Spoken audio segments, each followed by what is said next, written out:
لیکن اس طرح سے تو اگر دیکھا جائے تو عرب میں بھی مسلمان ہیں اور اس کے علاوہ پھر افریقہ میں مسلمان ہیں، تو ان تمام کا نام اس مصرعے میں لینا ممکن نہ تھا، تو انہوں نے 3 نام دے دیے۔ الغرض یہ کہ ہمیں یہ سمجھنا چاہیے کہ وہ شعر میں کہنا چاہتے ہیں کہ اپنے وطن کی شناخت کو بھی ختم کر دے، وطن کو بھی چھوڑ دے کہ تو کس وطن سے تعلق رکھتا ہے، تو صرف اتنا یاد رکھ کہ تو مسلمان ہے اور ایک امت ہے، دنیا میں جہاں کہیں بھی مسلمان بستے ہوں وہ سب ایک ہیں، اور اس طرح سے متحد ہو جاؤ کہ بس تمہاری پہچان مسلمان ہو، اس کے علاوہ کوئی اور پہچان نہ ہو۔ اگلے شعر میں فرماتے ہیں، میان شاخ ساراں صحبت مرغ چمن کب تک، تیرے بازو میں ہے پرواز شاہین کوہستانی۔ میان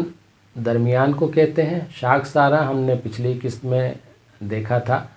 کہ شاخسار جو ہے وہ درخت کے اوپر والے حصے کو کہتے ہیں جہاں بہت ساری برانچز نکل رہی ہوتی ہیں، تو کہہ رہے ہیں کہ میان شاخسارا شاخوں والے حصے کے درمیان یا ٹہنیوں کے درمیان صحبت مرغ چمن، صحبت کہتے ہیں ساتھ اٹھنا بیٹھنا، مل جل کر بیٹھنا، مرغ چمن مرغ پرندے کو کہتے ہیں اور چمن باغ کو کہتے ہیں۔ صحبت مرغ چمن باغ کے پرندوں کے ساتھ مل جل کر بیٹھے رہنا، گپ شپ کرنا۔ بازو سے مراد پر ہے، پرواز سے مراد اڑنے کی طاقت ہے، شاہین وہی علامہ اقبال کا ماسٹر سمبل، اور شاہین پرندہ جو ہے اس کے بارے میں کہہ رہے ہیں کہ اس کی پرواز۔ کوہستانی پہاڑی علاقے، پرواز شاہین کوہستانی پہاڑی علاقوں کے شاہین کی پرواز، یا پہاڑی علاقوں کے شاہین کی پرواز کی طاقت۔ تو اب یہ کہہ رہے ہیں کہ باغ کے پرندوں کے ساتھ مل کر ٹہنیوں کے درمیان گپ شپ کرتے رہنے کا کوئی فائدہ نہیں ہے، تو اس لیے پیدا نہیں ہوا، تو اس لیے دنیا میں نہیں آیا کہ بیٹھ کر گپ شپ کر کے اپنا ٹائم برباد کرے۔ تیرے بازو میں تو شاہین کی پرواز کی طاقت ہے،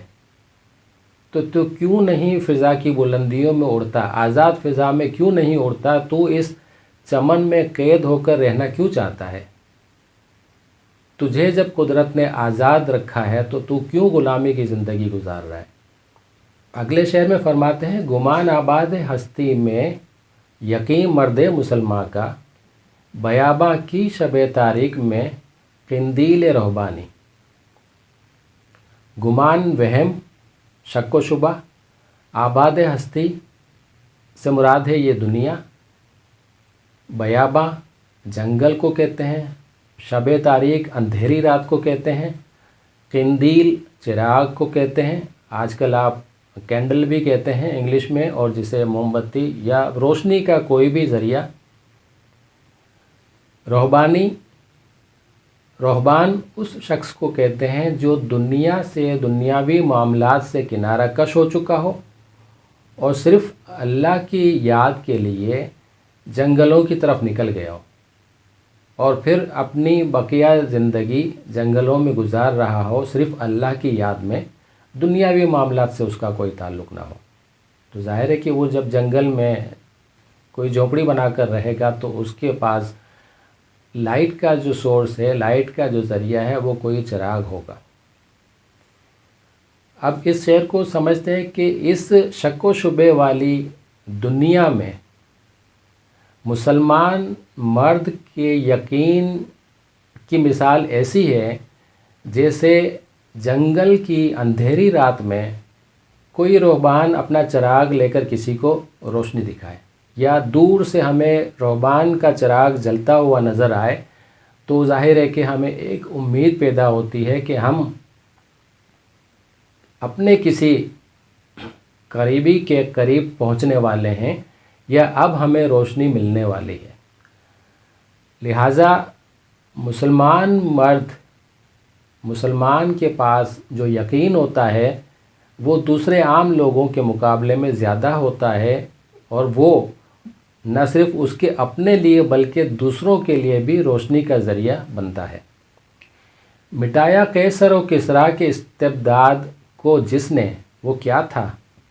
زور حیدر، فقر بوذر، صدق سلمانی۔ قیصر روم کی جو سپر پاور تھی، روم کی جو سلطنت تھی، کسریٰ ایران کی سلطنت، وہ ایک سپر پاور تھی۔ تو ظاہر ہے کہ دنیا میں دو سپر پاور ہوئے جو کہ حضور علیہ الصلاۃ والسلام کے زمانے میں موجود تھے۔ قیصر روم کا سلطنت، روم کی سلطنت سپر پاور، کسریٰ ایران کی سلطنت سپر پاور، روم کرسچنز، کسریٰ آتش پرست زرتشت۔ اب زور حیدر، حضرت علی رضی اللہ تعالیٰ عنہ جیسی جرأت اور بہادری، شجاعت،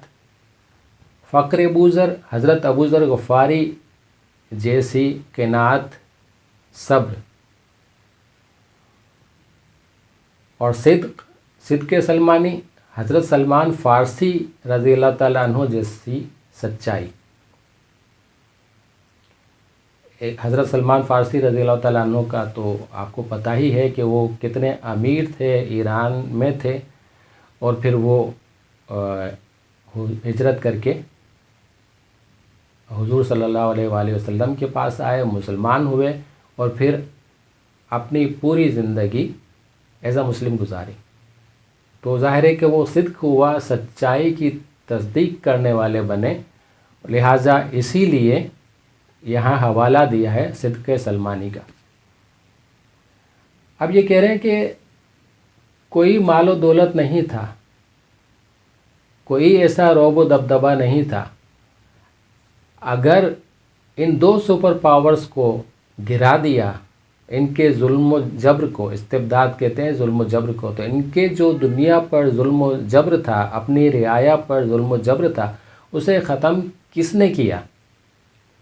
حضرت علی رضی اللہ تعالیٰ عنہ کی شجاعت، بہادری، حضرت ابوذر غفاری رضی اللہ تعالیٰ عنہ کا فقر، صبر و قناعت، اور حضرت سلمان فارسی رضی اللہ تعالیٰ عنہ جیسی صداقت، سچائی۔ تو مسلمانوں کو یہاں ایک حوالہ دے رہے ہیں اصحاب کرام رضوان اللہ تعالیٰ علیہم اجمعین کی زندگی سے کہ دیکھو، کسی چیز کی پرواہ نہ کرو، تمہارے پاس کچھ بھی نہیں ہے مگر شجاعت، بہادری تو ہے، تمہارے پاس فقر، صبر و شکر کی طاقت تو ہے، تمہارے پاس سچائی کی دولت تو ہے، لہٰذا انہیں استعمال میں لاؤ اور اپنے الگ وطن کے لیے کوشش کو تیز کرو۔ ایک چیز یہاں ضمناً بتا دیتا ہوں کہ اگر آپ حضرت علامہ اقبال رحمۃ اللہ علیہ کی شاعری کو پڑھتے ہیں تو آپ کو جگہ جگہ اصحاب کرام رضوان اللہ تعالیٰ علیہم اجمعین کے حوالے ملتے ہیں۔ ان کی شاعری سے اپنا تعلق قائم رکھیے تاکہ ان بزرگوں کی محبت ہمارے دل میں پیدا ہو اور بڑھے، اور شان صحابہ اور ان کی زندگیوں اور ان کی عظمت کی قدر ہمارے اندر بڑھے۔ ہوئے احرار ملت زیادہ پیما کس تجمل سے، تماشائی شگاف درس ہیں صدیوں کے زندانی۔ احرار ملت، ملت کے، امت کے آزاد لوگ، زیادہ پیما راستہ طے کرنے والے، راستے سے گزرنے والے، تجمل شان سے، شان و شوکت سے، تماشائی دیکھنے والے، شگاف در، دروازے کے اندر سوراخ ہو یا دروازے کے اندر دراڑ ہو، صدیوں، کئی سو سالوں پر محیط ایک عرصے کو کہتے ہیں، اور زندانی قیدی۔ تو یہاں ان کی مراد یہ ہے کہ یہ جو امت کے آزاد لوگ تھے، وہی لوگ جن کا ذکر چل رہا ہے اصحاب کرام رضوان اللہ تعالی علیہم اجمعین، کہ وہ جو آزاد لوگ تھے وہ کس شان و شوکت سے اپنے راستے پر آگے بڑھتے چلے گئے کہ صدیوں سے جو قومیں غلامی کی زندگی گزار رہی ہیں وہ بھی ہسٹری یعنی شگاف در ہسٹری میں ان کے بارے میں معلوم کرنے کی کوششیں کر رہی ہیں کہ وہ لوگ آخر کیسے تھے کہ اس شان و شوکت سے آگے بڑھتے چلے گئے۔ اور دیکھیے آپ، مکے میں جہاں ان کو رہنا مشکل تھا، زندگی گزارنا مشکل تھا، وہ کس طرح سے مدینہ منورہ میں ریاست قائم کرتے ہیں، پھر مکے آتے ہیں، اس کے بعد پھر عرب سے نکلتے ہیں، ایشیا، یورپ، افریقہ، کہاں تک وہ لوگ پھیل گئے اور کہاں تک اللہ تعالیٰ کی حکومت انہوں نے قائم کی، وہ سارے کا سارا راستہ انہوں نے طے کیا شان و شوکت کے ساتھ۔ اپنی جگہ پر، اپنے شہر میں انہیں رہنے کی جگہ نہیں مل رہی تھی، اور وہ پھر جب اسلام کے ماتحت زندگی گزارنے لگے، ایک آزاد زندگی، تو پھر وہ کس طرح سے تمام حدوں کو پار کرتے ہوئے اور یورپ اور افریقہ تک پہنچ گئے۔ تو یہاں بھی وہی بات ہے کہ ان اصحاب کرام رضوان اللہ تعالی علیہم اجمعین کی زندگی کو ہسٹری میں دیکھو اور اسے اپنے لیے ایک ایگزامپل بنا کر آزادی کی زندگی گزارو، تاکہ تم بھی اس راستے کو بڑی تیزی کے ساتھ، شان و شوکت کے ساتھ طے کر سکو۔ ثبات زندگی ایمان محکم سے ہے دنیا میں، کہ المانی سے بھی پائندہ تر نکلا ہے تورانی۔ ثبات زندگی کا قائم رہنا، ایمان محکم، پکا ایمان، نہ ہٹنے والا ایمان، نہ ہلنے والا ایمان، مضبوط ایمان جسے آپ کہہ سکتے ہیں۔ المان جرمنی کو کہتے ہیں، المانی جرمنی کا رہنے والا، سٹیزن آف جرمنی۔ تورانی ترکی کا رہنے والا، ٹرکش مسلمان، جرمن غیر مسلم۔ اب یہاں کہہ رہے ہیں کہ زندگی کا جو قائم رہنا ہے وہ مضبوط ایمان کی وجہ سے ہے۔ اگر مضبوط ایمان ہے تو زندگی بحیثیت امت کے قائم رہے گی۔ شخصی زندگی تو اپنی جگہ پر ہے، وہ ایک وقت کے لیے انسان کو ملی ہے اور پھر وہ دنیا سے چلا جاتا ہے، لیکن امت کی یا کسی قوم کی زندگی کا دار و مدار پکے ایمان، مضبوط ایمان کی وجہ سے ہوتا ہے۔ اگر اس کا ایمان مضبوط ہے تو وہ اپنے عقائد پر چلتی ہوئی ایک قوم بن کے زندہ رہے گی۔ اگر اس نے اپنے ایمان کو کمزور کر دیا، اس کے عقائد کمزور ہو جائیں گے، اور نتیجہ کیا نکلے گا کہ وہ آہستہ آہستہ اپنے طور طریقوں کو، اپنے کلچر کو کھوتی چلی جائے گی، اور ایک وقت آئے گا کہ وہ بحیثیت ایک امت کے، بحیثیت ایک قوم کے پہچانی نہیں جائے گی، وہ کسی اور قوم کی جس کی تقلید کر رہی ہوگی اس میں گنی جائے گی، اس میں کاؤنٹ کی جائے گی۔ تو یہاں یہی کہہ رہے ہیں کہ اگر بحیثیت امت کے تم اپنی زندگی قائم رکھنا چاہتے ہو تو ایمان کو مضبوط کرو۔ اور مثال یہ ہے کہ دیکھو، جرمن مضبوط نہیں ہے دنیا میں، اس وقت کی بات ہو رہی ہے، لیکن تورانی، ٹرکش، عثمانی لوگ مضبوط ہیں، انہوں نے ابھی بھی خلافت کو قائم رکھا ہوا ہے، نظام خلافت پر چل رہے ہیں، اس لیے کہ انہوں نے اپنے مضبوط ایمان کو نہیں چھوڑا، پائندہ تر ہیں، وہ زندہ رہنے والے ہیں، کئی 100 سال تک انہوں نے حکومت کی، تو وہ اس کا نتیجہ یہی مضبوط ایمان تھا۔ جب اس انگارہ خاکی میں ہوتا ہے یقین پیدا، تو کر لیتا ہے یہ بالوں پرے روح الامی پیدا۔ انگارہ خاکی، مٹی کا شرارہ، مٹی کا انگارہ، اس سے مراد انسان ہے۔ انسان مٹی سے بنا ہوا ہے اور اس کے اندر جذبات ہیں جسے آپ آگ سے تشبیہ دے سکتے ہیں۔ تو کہہ رہے ہیں کہ یہ جو مٹی کا انگارہ ہے، یقین، ایمان، بالو پرے پر روح الامی حضرت جبرائیل علیہ السلام، تو بالو پرے روح الامی حضرت جبرائیل علیہ السلام جیسے پر یا اڑنے کی طاقت یا اپنے خالق حقیقی اللہ تعالیٰ کے پاس پہنچنے کی طاقت۔ اس سے مراد یہ ہے کہ جب اس انگارہ خاکی، اس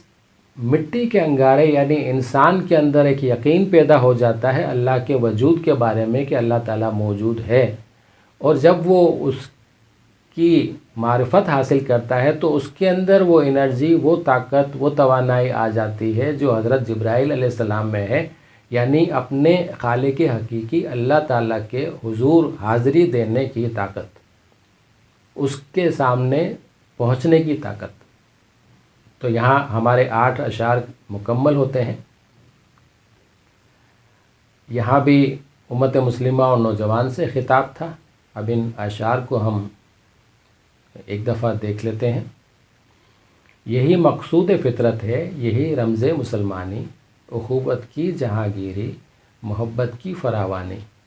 بتانے رنگ و خوں کو توڑ کر ملت میں گم ہو جا، نہ تورانی رہے باقی، نہ ایرانی نہ افغانی، میان شاخ ساراں صحبت مرغ چمن کب تک، تیرے بازو میں ہے پرواز شاہین کوہستانی، گمان آباد ہستی میں یقین مرد مسلماں کا، بیاباں کی شب تاریک میں قندیل روبانی، مٹایا قیصر و کسریٰ کے استبداد کو جس نے، وہ کیا تھا، زور حیدر، فقر بوذر، صدق سلمانی، ہوئے احرار ملت زیادہ پیما کس تجمل سے، تماشائی شگاف در سے ہیں صدیوں کی زندانی، ثبات زندگی ایمان محکم سے ہے دنیا میں، کہ المانی سے بھی پائندہ تر نکلا ہے تورانی، جب اس انگارہ خاکی میں ہوتا ہے یقین پیدا، تو کر لیتا ہے یہ بالوں پر روح الامی پیدا۔ یہاں ہماری چوتھی قسط تکمیل کو پہنچتی ہے۔ انشاءاللہ 5ویں قسط میں پھر ملیں گے، اس وقت تک کے لیے اجازت دیجیے۔ اللہ تعالی ہمارا حامی و ناصر ہو۔ اسلام زندہ باد، پاکستان پائندہ باد۔